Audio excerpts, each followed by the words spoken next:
Saya mulai. Assalamualaikum warahmatullahi wabarakatuh. Waalaikumsalam warahmatullahi wabarakatuh.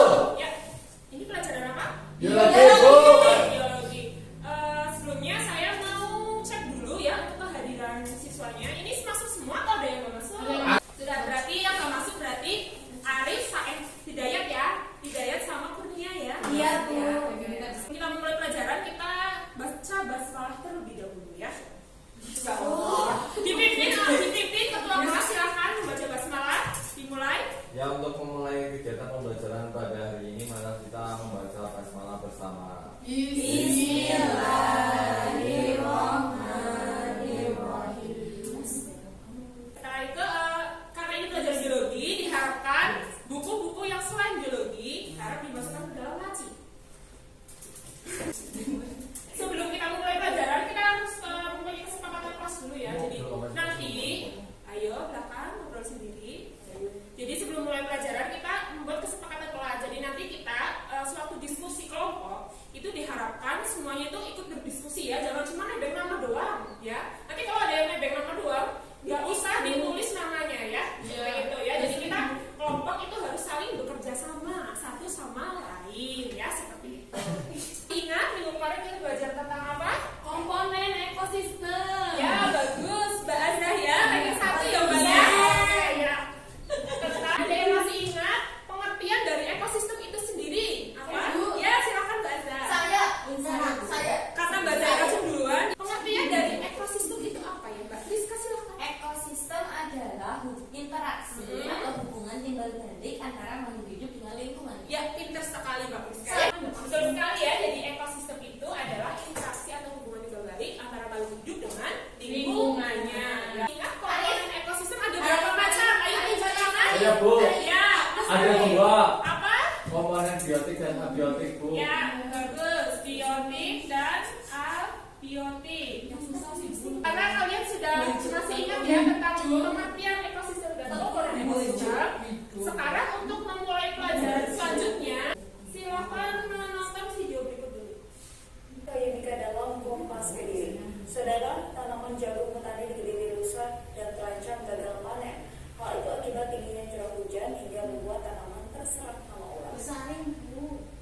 Curah hujan yang terjadi menjadi penyebab munculnya hama ulat yang menyerang tanaman jagung. Jika serangan hama ulat tersebut dibiarkan, maka pertumbuhan tanaman jagung tidak maksimal dan petani terancam gagal panen. Untuk mengatasi hal tersebut, kini para petani rutin melakukan penyemprotan pestisida. Pemberian tambahan pupuk cair juga dilakukan untuk menambah nutrisi tanaman yang diserang hama ulat. Hal itu sengaja dilakukan agar tanaman jagung tetap berbuah dan petani terhindar dari kegagalan panen. Setelah kalian melihat video yang tadi ditayangkan di depan, kira-kira ada apa itu di video tersebut? Ulatnya kenapa? Ulatnya Makan daun. ulat makan daun. Terus ada lagi? Ulatnya banyak. Kenapa? Ulatnya banyak, jadi Ulat- gagal panen. Ya, ulatnya banyak, jadinya gagal panen. Ada lagi? Hujan pakai pestisida itu. Ya. Semprot. Jadi coba kalian mencoba merumuskan masalah yang ada pada video tersebut ya. Coba salah satu ada yang bisa merumuskan masalah? Bu. Ya, silakan Baza. Apakah penyebab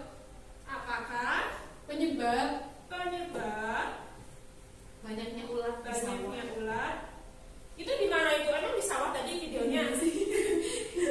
Di kebun bapak tadi tuh. Di daerah sawah. di ladang apa itu tadi? Jagung. Nah ya betul, ladang jagung. Ada lagi selain rumusan masalah yang pertama, apakah penyebab banyaknya ulat di ladang jagung? Ada yang lain lagi? Silahkan Mbak Priska. Ya silahkan ya. Apa akibatnya kalau Apa ulat akibatnya? itu populasinya sangat banyak? Apa akibat dari populasi ulat yang sangat banyak gitu ya? Ya. Ya. Setelah kalian membuat rumusan masalah,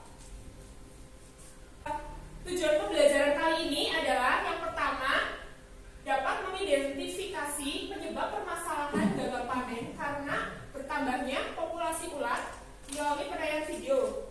Yang kedua, membuat jaring-jaring makanan melalui penyusunan gambar.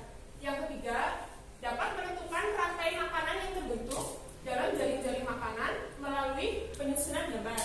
Yang keempat, dapat menganalisis peranan organisme dalam jaring-jaring makanan melalui penyusunan gambar. Yang terakhir, peserta didik dapat menentukan tingkatan trofik dalam bentuk piramida makanan melalui studi literatur.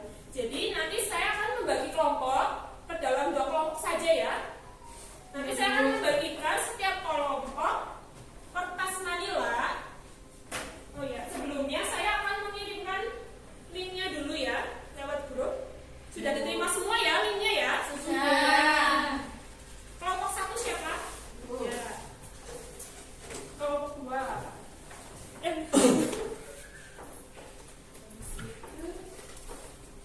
Silakan.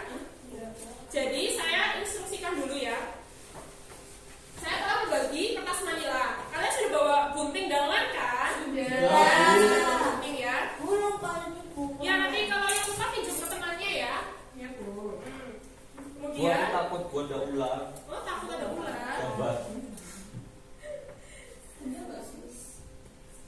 Saya juga sudah membagi selembar kertas yang berisi gambar gambar makhluk hidup ya. Kan Ya, Bu. Ya, silakan gunting makhluk-makhluk hidup itu, nanti kemudian tempelkan ke kertas manila. Kemudian nanti yang pertama susunlah gambar-gambar tersebut membentuk sebuah jaring-jaring makanan. Kemudian yang kedua, ada berapakah rantai makanan yang terbentuk di dalam jaring-jaring makanan tersebut. Kemudian yang ketiga, jelaskan peranan organisme dalam rantai makanan. Kemudian yang keempat, golongkan jenis organisme sesuai dengan tingkatan trofik pada setiap rantai makanan dalam bentuk piramida makanan. Kemudian yang terakhir, pada tingkatan trofik berapa yang paling berpengaruh besar terhadap keseimbangan ekosistem demi kelangsungan hidup organisme. Ya silakan kalian dikerjakan, waktunya 20 menit ya, cukup ya 20 menit ya. Cukup. Ya. Nanti salah satu di antara kalian akan mempresentasikannya di depan kelas. Sebelumnya ya, dikerjakan yang baik ya. Ya, sudah selesai ya, pintar ya, sudah selesai. Ya, itu kan tanaman itu kan produsen. Jadi makan produsen itu apa? Masukin flora itu apa aja? Seperti itu ya. Ya, silakan salah satu kelompoknya maju. Eja, mandiri ya. Aku sama Mbak Tasya. Oh iya boleh. Ya, silakan. Ayo, mata kepilek ya. Ini tak bisa sama aku.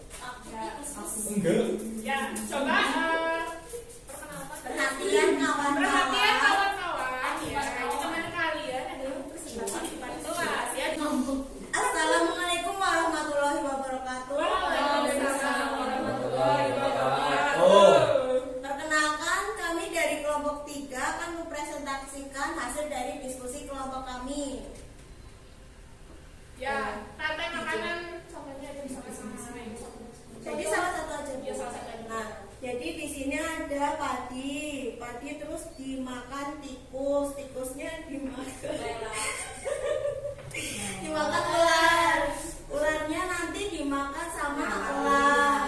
Terus ketika elangnya mati, dia akan diurai oleh bakteri. Jadi sekian presentasi dari kelompok 3. Mungkin dari Ya, silakan dibaca dulu. Baik, sekian presentasi dari kelompok 3. Terima kasih atas perhatian.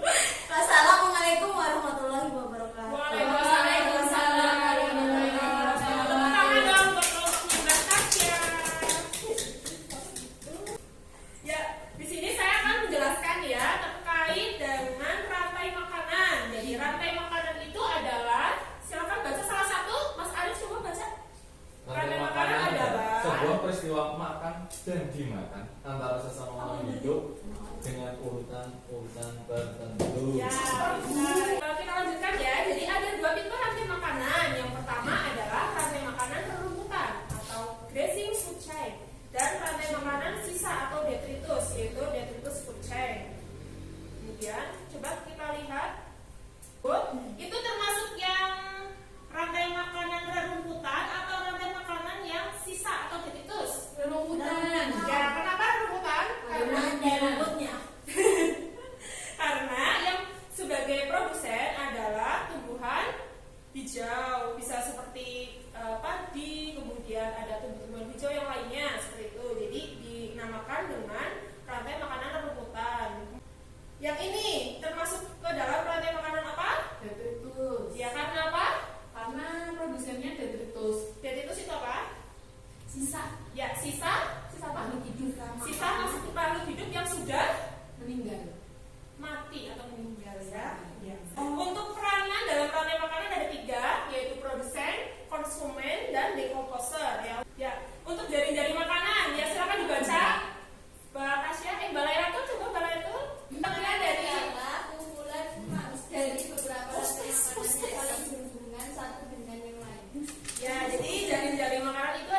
menghasilkan Kalau makanan untuk sendiri, fotosintesis, tidak bisa dia fotosintesis, berarti dia bukan merupakan produsen, konsumen kan dia. konsumen.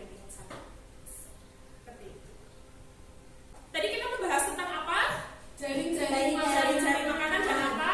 rantai Rantai makanan. Ya, seperti itu. Terus saya akan membagikan linknya ke grup ya. 5 menit sudah selesai, malah lebih baik ya.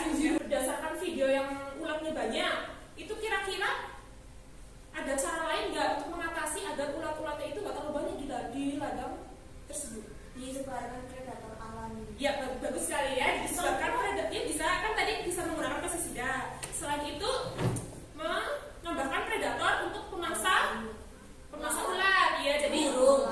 ya bisa aja Jagungnya burung. dimakan. Yang makan ulat, burung makan ulat. Kan bisa burung anu. Ya, jadi nanti untuk menyeimbangkan ekosistem yang ada di ladang jagung tersebut. Ya, sudah paham ya sampai sini ya. Untuk tugas minggu depan, ya nih. Gas terus Bu. Nah, tugas kelompok ini ya, jadi nanti saya akan scan. Jadi nanti isinya itu kalian akan membuat suatu miniatur ekosistem. Nanti bisa berupa miniatur ekosistem darat ataupun miniatur ekosistem laut sesuai dengan kreativitas kalian ya. Dikumpulkan minggu depan.